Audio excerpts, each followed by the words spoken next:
Hello everybody. In this video we will see which knives are more intended for women in terms of their design, colors or patterns. In general, a product designed to appeal to women is smaller in size, even if there are undoubtedly some counterexamples and exceptions. Let's take the case of cars. In Europe, the Austin Mini, the Fiat 500, are cars popular with women, according to sales statistics. You will also have noticed that women's watches are smaller. It's more elegant on the wrist, thinner, more discreet.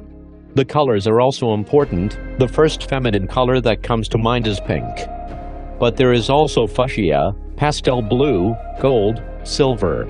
White and black are pretty unisex colors.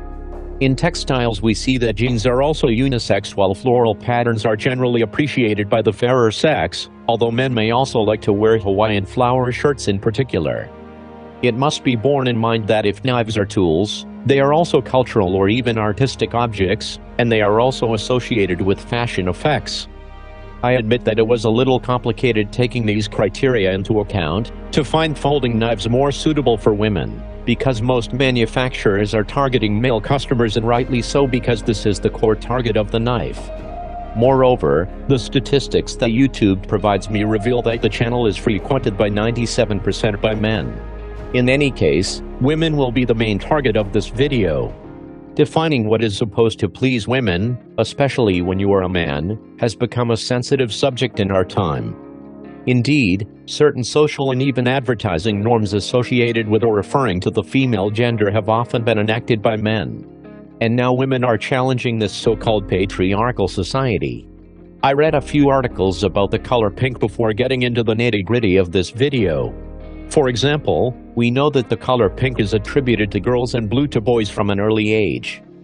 It would be because blue is more synonymous with power, while pink is rather symbolic of delicacy, fragility, innocence, sweets, life in pink, or certain novels.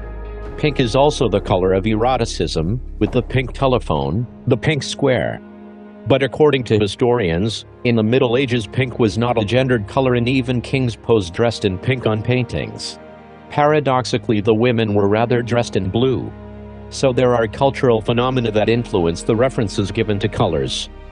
Feminists have adopted purple, mixture of pink and blue, as the symbolic color of their movement. There are also undoubtedly some genetic factors which can generate aptitudes to like certain things rather than others, but it must be recognized that the conditioning, the environment, and the social norms have a lot to do with it. So I'm going to assume that there are colors that are considered feminine due to social norms but ultimately have no real justification. However, I believe that all tastes are in nature. I happen to wear a pink shirt. Without that, I have the impression that it undermines my manhood. The Eden Park brand, whose logo is a pink bow tie, is associated with the world of rugby and offers men's clothing with pink.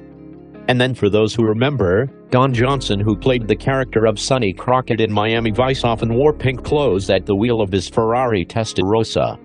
Miami Vice had great worldwide success in the 80s and arguably helped popularize pink men's clothing.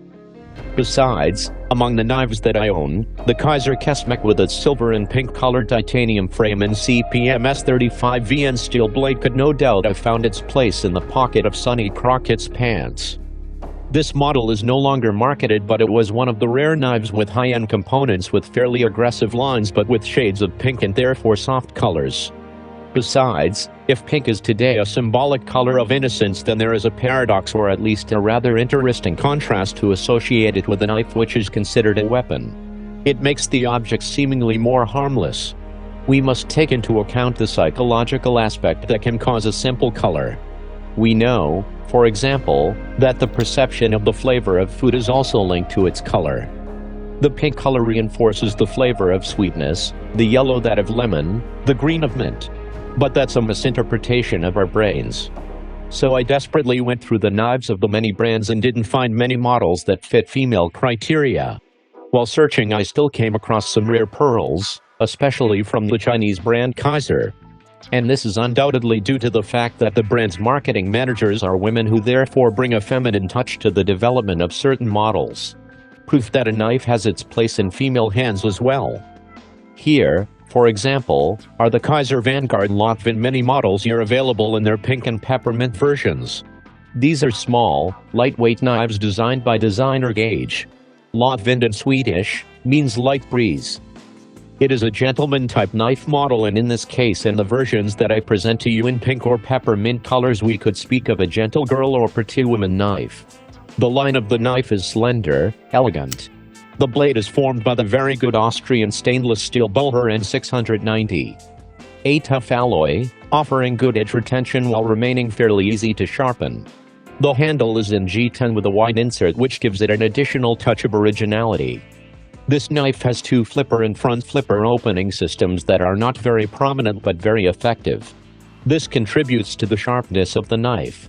The pivot is equipped with a ball bearing system offering perfect fluidity to easily deploy and fold the blade. The locking of the blade is ensured by a liner lock.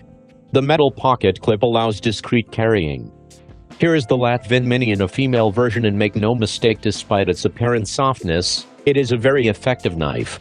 In the same vein, I present to you the Kaiser Feist Blue Denim Micarta, designed by Justin Lundquist. It exists with the black blade, but I find it a little more feminine with its stanu ash blade version. But it is typically the kind of knife that can please both men and women with its denim micarta handle, that is to say with a blue jean look.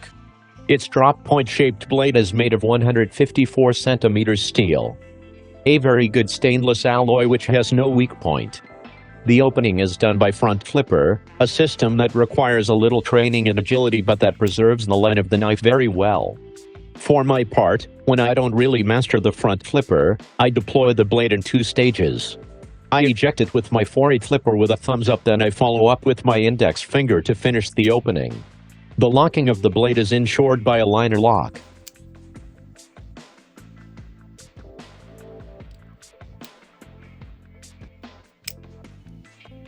The Feist is delivered in a very practical case, or rather blue jeans case, which can also accommodate several knives.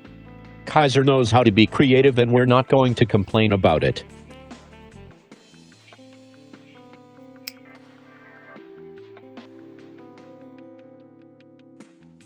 Let's now move on to a model from the CRKT brand, the K820BXP Stylus. This is a folding knife designed by designer Ken Onion. This model is distinguished by its dark red handle and ribbed aluminum, which gives it a fairly shiny appearance and also provides a good grip. Aluminum, resistant and light, is a material generally reserved for higher-end knives. This stylus, with its particularly thin profile, is really very elegant. The deployment of the blade by flipper is doubly facilitated on the one hand thanks to the IKBS system, a pivot mechanism on ball bearings which ensures fluidity, but also and above all thanks to an assistance, a kind of spring rod which allows to finish to eject the blade. Paradoxically, you have to exert strong pressure on the flipper to deploy the blade. You also have to press quite firmly to fold it down. This is often the case with assisted openings because the spring has to be reloaded. This particularly slender blade is made of Swedish Sandvik 12C27 steel. The pocket clip allows discreet carrying. This stylus-shaped knife is really very stylish for cozy atmospheres. Another perfect example of a knife that can appeal to both men and women. I now present to you a model from the famous American brand Stedyca. The company was founded in 1976 initially to manufacture sharpening systems, and in 1981 the brand marketed its first folding knife, the C01 Worker, pioneering the round hole opening system in the blade for allow one-handed opening. 40 years later we find this concept on this model. The Stedyca Delica 4BK Pink Black, made in Japan, in Seiki, the city of cutlery tradition. The blade is made of the excellent CPMS 30V steel. A stainless alloy among the best. The blade locks with a back lock, a very reliable system. The handle is made of FRN scales, a polymer commonly used in cutlery. The pocket clip is reversible. What makes this knife feminine is obviously its pink color. The combination of this bright pink and the black blade is of the most beautiful effect. It is really a knife which imposes some, which affirms its identity. We are on a much less sober style than the previous model. A sportier style. A knife that we would see worn by a young woman who practices hiking or climbing, for example. To open and close this knife with one hand requires a bit of agility. The deployment via the thumb hole hole for the thumb, requires the flexibility of the thumb, and to unlock the back lock it takes a small balancing act, but nothing complicated. Moreover, learning to handle your knife well is also part of the pleasures. Here is now a more classic knife, from the Chinese brand Stedyca, which offers models with an excellent quality-price ratio. The Brazen C2102A Purple is also available in a Tonto blade version. The opening is done by flipper or thumb studs, and the pivot has ceramic ball bearings. The blade is finished in stone-washed, let's say matte gray. The pocket clip is mounted on the right-handed side. The purple color of the G10 handle makes it a feminine knife. I would like to point out that opening with the thumb studs is particularly easy. We can even say that it is simpler than with paintball. It's rare enough to be stressed. Many knives in this price range are made of D2 steel, but on this model Stedyca offers 14C28N, which retains its sharpness a little less but which has the advantage of being perfectly stainless. It exists in several colors and even with Damascus steel blade. We have just seen some models that can appeal to female customers. Perhaps in the future there will be more and more models with feminine lines, patterns and colors from most brands. I don't think there is any reason why women shouldn't appreciate knives as much as men as beautiful, useful and sometimes precious objects. However, it may not be necessary to opt for knives with feminine criteria for them to appeal to young women. On Instagram, Ana Nestor on her Countess an account which is followed by 15,000 subscribers presents many folding knives from major brands. I asked her if she thought there were knives more suitable for women, and her answer didn't surprise me too much considering the types of knives she highlights. She doesn't think there are any women-specific knives. According to her, believing that women prefer pink or decorated knives is a perception of what the man thinks the woman likes and what men mistakenly buy for their partner. I quote her, "I like killer-looking knives with no gender association, and that's how knives should stay." His point of view is interesting because it goes against certain prejudices. Women may like knives that are basically designed to appeal to men. This confirms what I told you in the introduction about conditioning, conformism and societal norms. The simplest rule to apply is that there is no rule. You have to choose a knife according to your own taste without necessarily taking into account the eyes of others. To give free rein to one's taste without being subjected to social pressure is to affirm one's strength of character. It can be considered that in some cases the border between the masculine and feminine appearance of a knife is quite fine. But sometimes it doesn't take much to make appearances deceiving. It suffices, for example, to play on the colors to considerably modify the perception that we have of the knife and the impression that it produces, as we have seen with the taste in the case of food. In nature, certain colors are moreover associated with danger, but it is often to deceive the enemy, finally the predator. So if the knife market interests more and more women, manufacturers can easily decline some of their models in more feminine versions. It's easy with G10 handles, which can be multiple colors, but also with other polymers as well as titanium. Thanks for watching this video, hope you enjoyed it. If so, don't hesitate to subscribe because I still have many surprises in store for you. See you soon for other knives.